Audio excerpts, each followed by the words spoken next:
Ya, selamat sore teman-teman. Depan saya ada Honda Odyssey JDM yang terakhir diproduksi. Karena Honda Odyssey yang di depan saya ini masih ada sebenarnya di Jepang, cuma dia statusnya sekarang impor dari Tiongkok. Nah, Honda Odyssey yang itu masih diproduksi di China, di Tiongkok. Nah, dia masuk ke Jepang sebagai varian hybridnya doang, dengan status diimpor. Kenapa diimpor? Karena pabrik Honda di Sayama, Jepang yang memproduksi Honda Odyssey dan juga Honda Legend itu ditutup.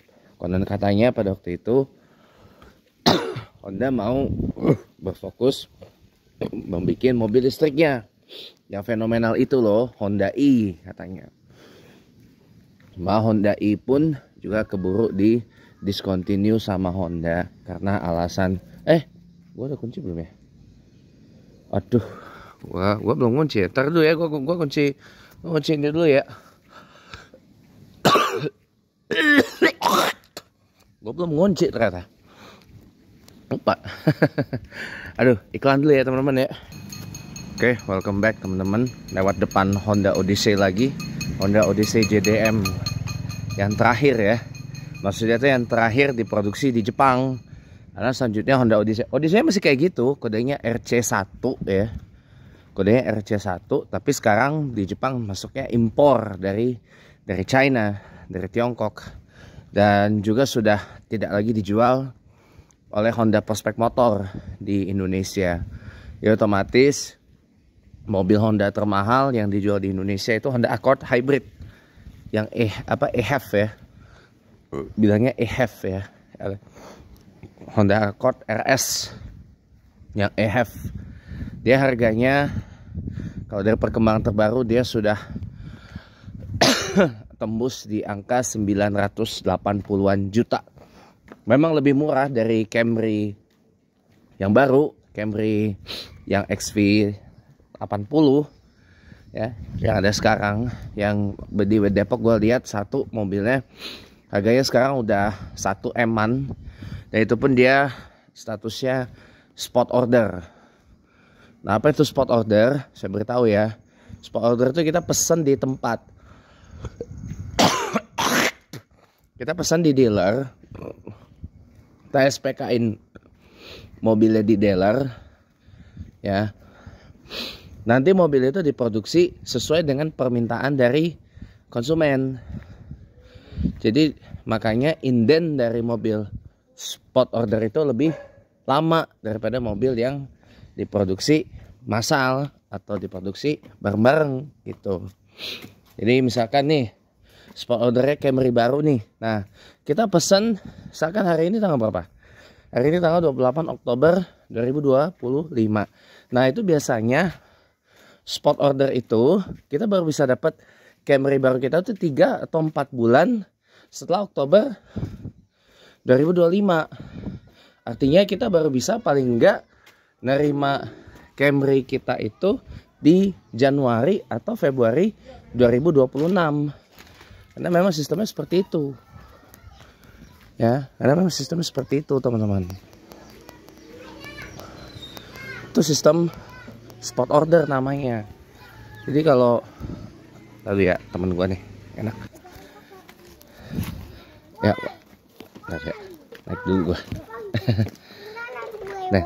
Nah, lanjut lagi ya. Jadi ke sistem spot order itu, teman-teman, kita baru bisa dapat mobil yang kita pesan itu 3 sampai 4 bulan lah paling lama setelah kita pesan.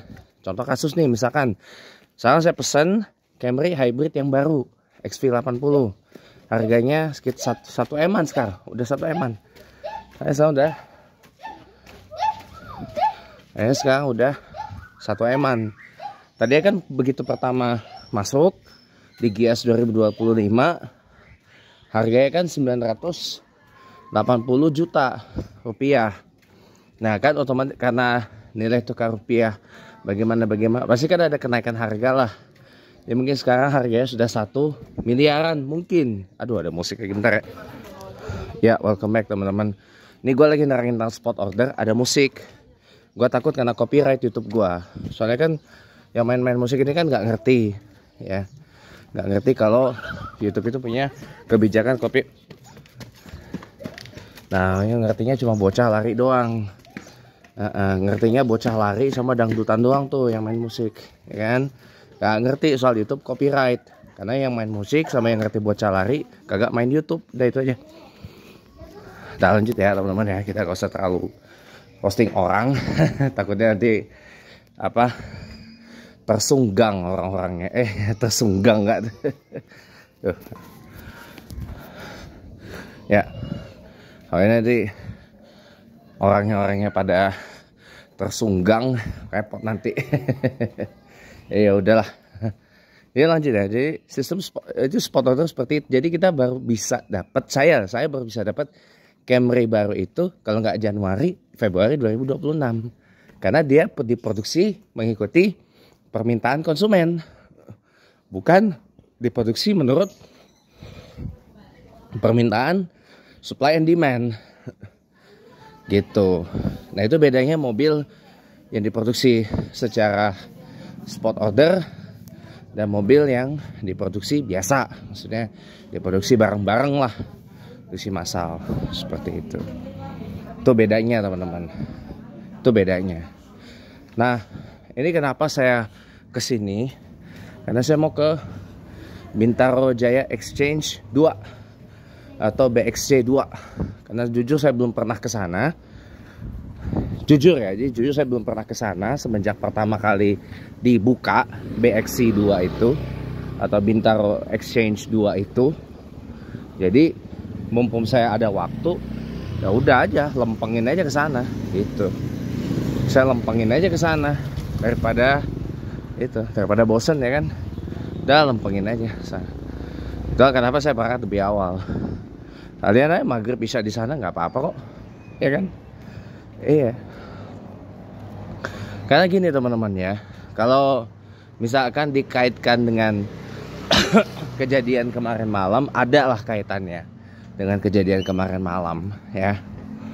Ya jadi kayak, ya apa ya? Somehow I need a break, gitu loh.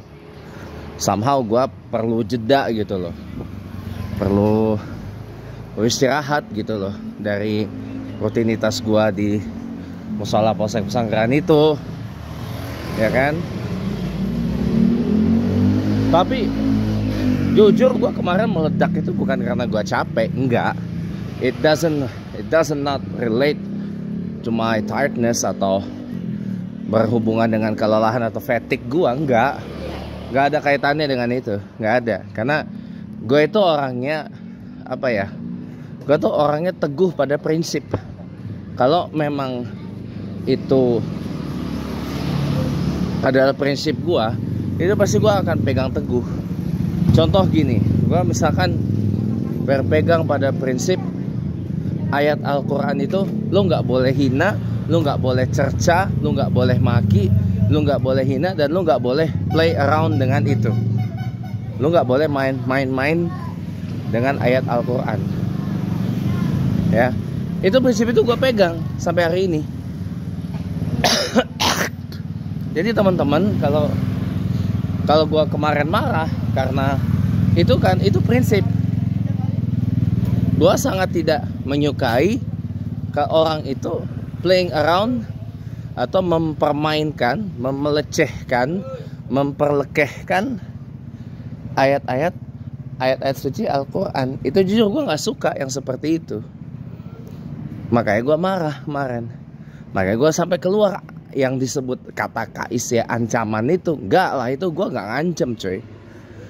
Sekarang lo coba ke rumah gue dah. Lo boleh sidak ke rumah gue. Rumah gue terbuka kok untuk dikunjungin. Sekarang coba lo temuin di rumah gue, ada nggak yang namanya golok itu di rumah gue? Tanya, lo cari lock lo ada nggak di rumah? Di rumahnya si James Windsor ada nggak lock lo di rumah? Di rumahnya si James Windsor, Bintaro Melati Raya Blok C10A, ada nggak? Gitu, lu cari, lu tanya, ada nggak yang namanya golok itu di rumah gua?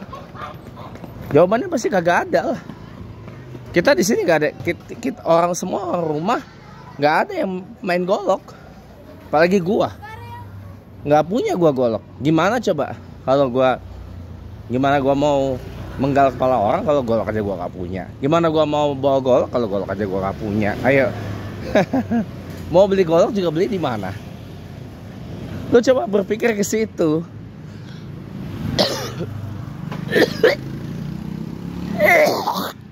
Makanya gue bilang nggak ada lah. Gue sampai kepikiran begitu. Nggak ada lah. Nggak ada lah. Lu pikir aja sampai ke situ. Lu cari, lu main deh ke rumah gue. Alamatnya gue tadi nggak tahu. Lu cari deh namanya golok di rumah gue. Ada nggak?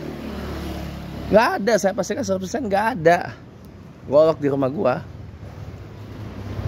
Jadi gimana gue mau bawa golok kalau golok aja gue nggak punya? Belinya aja nggak tahu di mana.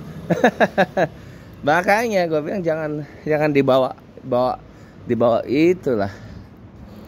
Maksudnya tuh gini teman-teman. Ya orang kalau ada pro kontra terhadap statement gue wajar lah. Ya gue kan orangnya tahu diri lah, nggak bisa menyenangkan semua orang. Ya. Makanya itu gue bilang, itu tuh sebenarnya gak ada gue kayak gitu. Golok aja gue kagak punya. Mana sih? Udah pada ketakutan. Takutnya beneran kejadian. Kagak, gak bakal kejadian. That will never happen. Ya, gue nggak tahu gue beli golok di mana. Golok aja gue kagak punya. Mana mau ini? Ya. Makanya jangan setiap omongan lu jangan ini serius lah. Gak ada itu. Gak usah gemeter-gemeter lah kalau itu tuh. Tapi kalau orang yang pro sama statement gua, misalkan nih, kalau orang kontra kan udah. Tapi kalau orang yang, aduh bentar ada musik.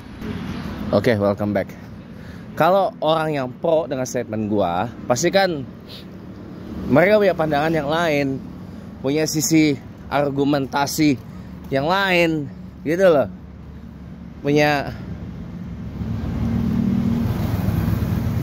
Punya pandangan yang lain lah gitu. Misalkan, oh ini si James Windsor ini lagi ngedidik nih, lagi ngasih tahu, lagi beri warning nih. Lo jangan lagi kayak gitu, ya. Itu. Lo ini tuh. Buktinya kan gue udah kasih tahu, gue itu orangnya kalau lagi dalam mode giro, lagi semangat, emang begitu.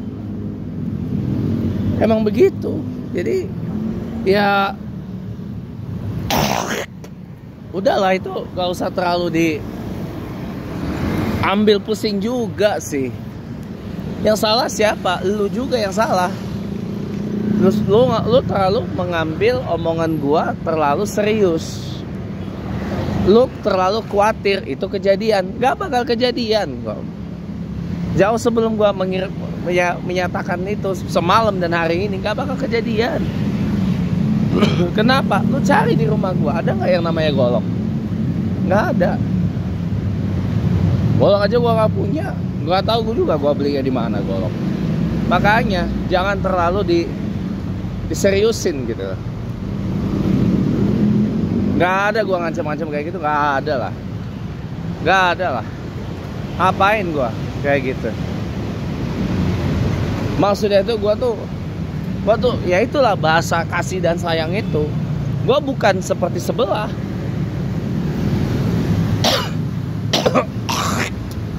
yang selalu, aduh, sorry masih pemulihan ya, yang selalu ngomong, ayo kita gunakan bahasa kasih Tuhan dan sebagainya dan seterusnya.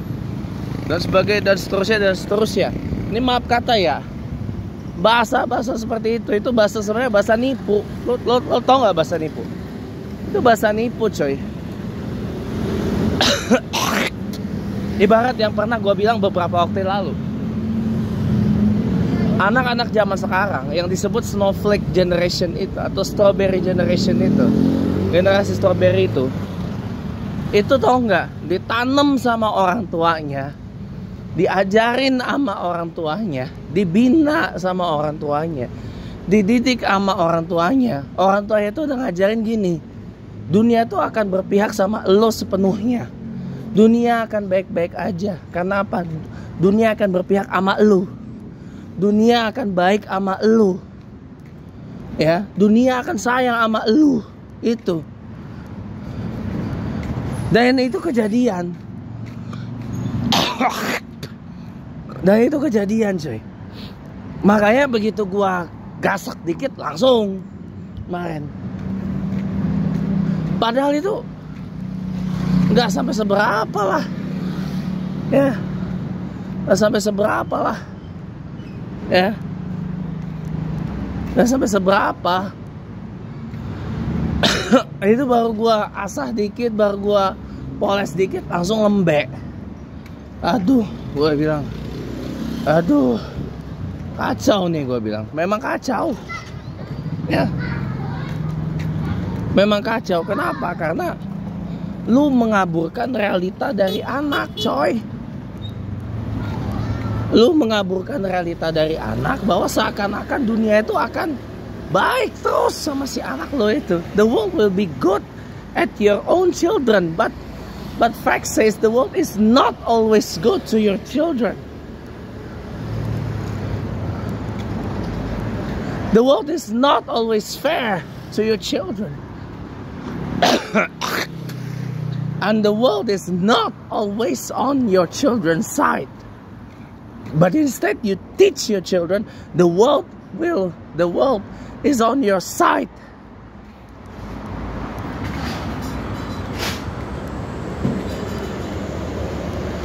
Itu yang gue bilang beberapa waktu lalu. Dan akibatnya apa? Ini kejadian semalam yang gue masih ratapi sampai hari ini. Kenapa? Gue ikut bertanggung jawab juga. Aduh, musik lagi. Nih giliran gue lagi bahas penting, ada aja musik lagi main. Ntar ya.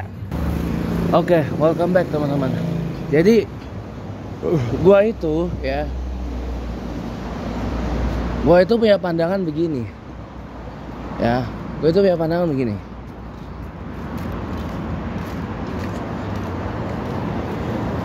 Kalau menurut gue pribadi ya,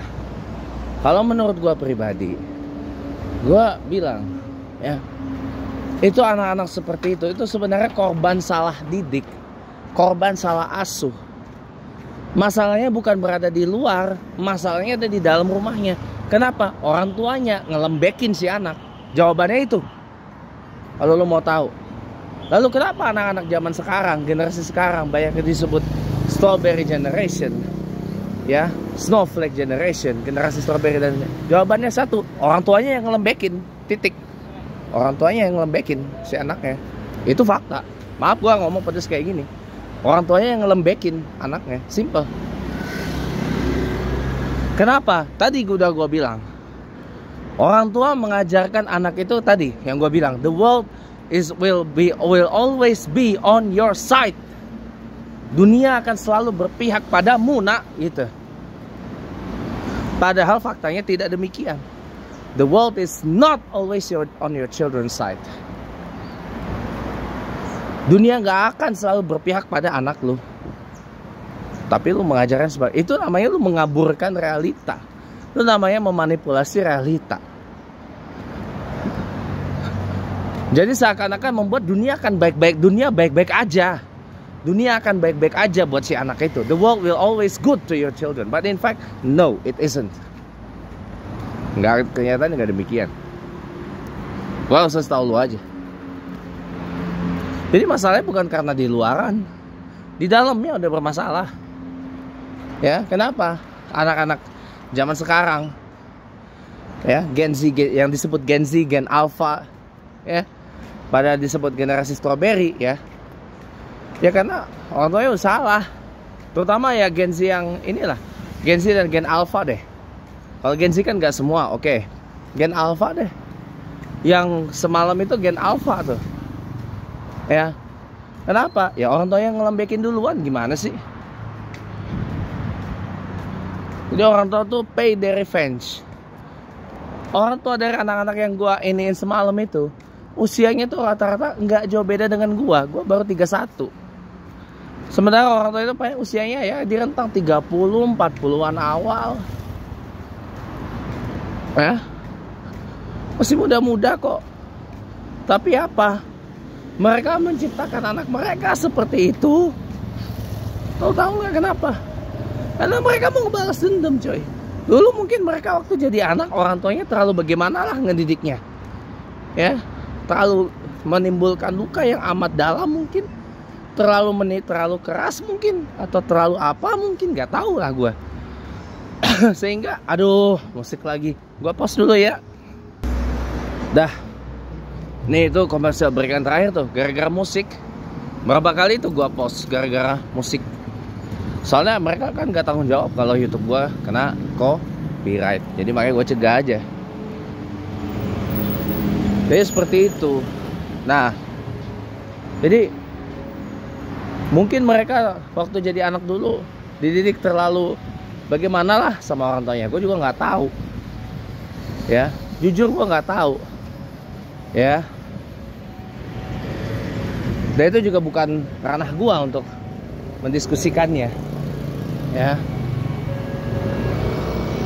Jadi udah aja, ya. Mungkin mau balas dendam. Gua dulu dianuin sama bokap nyokap gua nggak mau anak gua gini dan seterusnya. Akibatnya apa? Mereka menjadi orang tua yang merusak anaknya. Lu lihat sendiri kan? Lu udah denger kan? Lu udah nonton, kalau belum nonton deh 2 episode Chatterbox sebelumnya. Gue udah cerita panjang lebar. Kenapa gue bisa mengatakan seperti itu? Ya.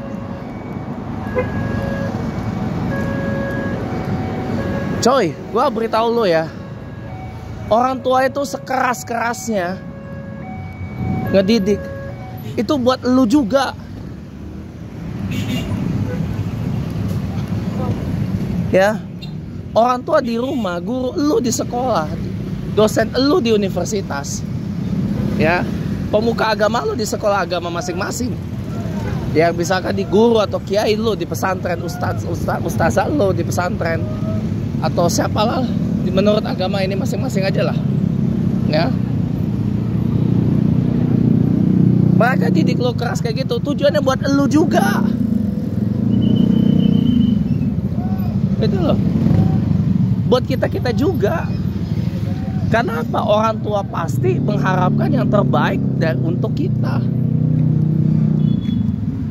mengharapkan yang terbaik dari kita. Karena orang tua itu paling malu kalau anak itu gagal, gak sukses. Yang malu siapa? Orang tua.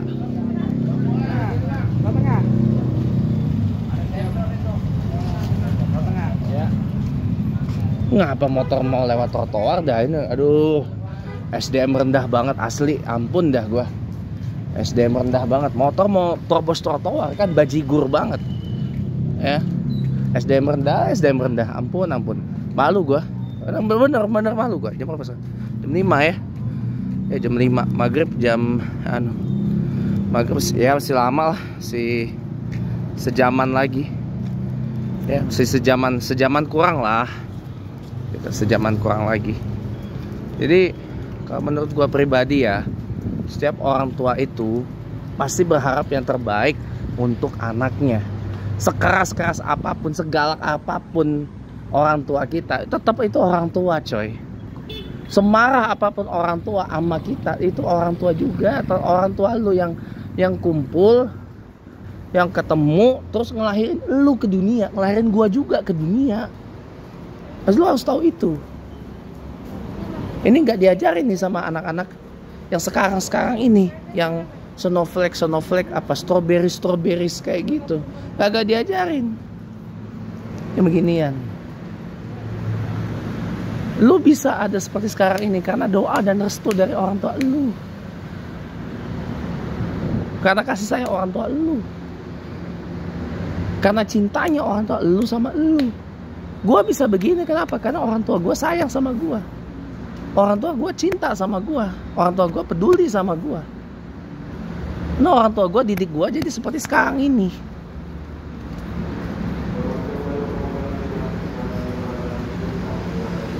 Lo harus tahu itu.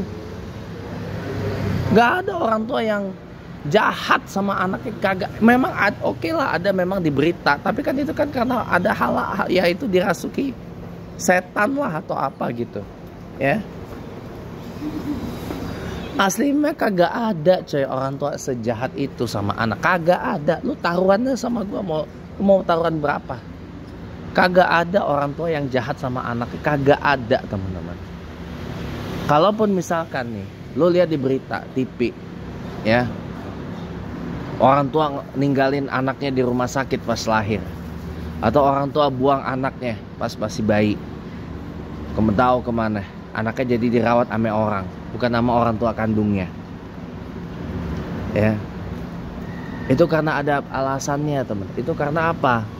Satu, orang tua lu yang salah, kenapa berhubungan dengan gak benar. Yang kedua, orang tua lu belum tentu mampu secara ekonomi ya. Lo itu gak diminta, lo tuh gak, sebenarnya kita tuh sebenarnya gak minta dilahirkan, tapi orang tua yang kepengen kita hadir di dalam kehidupannya. Nah, sebagai wujud dari itu, lo harusnya tahu diri gimana caranya bikin orang tua bahagia, coy. Bukan malah bikin malu. Lo gua gasak dikit aja udah langsung kayak gitu, udah langsung mewek. Aduh, gak bakal maju coy negara kalau model kayak lo itu. Gua pastiin aja gak bakal maju negara kalau modelannya masih kayak gitu. Kayak semalam, yakin gua kagak bakal maju negara kalau mentalnya masih mental apa yang gua sebut tadi siang, mewekan, cengengan, baperan ya, drama banget, Indosiar banget, RCTI banget, SCTP banget, sinetron banget, Antep banget ya. Kagak ada cuy. Lu gak bakal maju kalau kayak gitu cuy. Lu gak bakal maju kalau kayak gitu cuy. Gak bakal maju. Pegang omongan gua ya. Terutama nih sebagai sesama orang tua, gue cuma mau bilang gini aja sebelum gue berangkat ke Bintaro Exchange 2. Gue cuma mau bilang gini aja, lu jangan pernah bohong sama anak. Jangan pernah lu ajarin anak itu dunia akan baik-baik aja sama anak lu. Jangan pernah. Itu lu sama aja nipu anak lu. Satu. Penuh lagi. Yang kedua, lo jangan pernah ajarin dunia akan selalu berpihak, akan selalu baik sama anak lo. Gak bakalan. Gak akan. Tapi ajarin bagaimana caranya kuat, cara strong dalam menaklukkan pertarungan di dunia ini. Itu baru benar. Bukan sebaliknya. Salah gue nih. Saya salah. Oke, sengaja. Sengaja. Biar enak kita ngobrolnya. Oke, thank you ya teman-teman. Udah mau berangkat. Mudah-mudahan ada manfaatnya. Makasih ya teman-teman udah nonton. Selamat sore. Oh, suara gue udah normal lagi sepertinya. Bye-bye.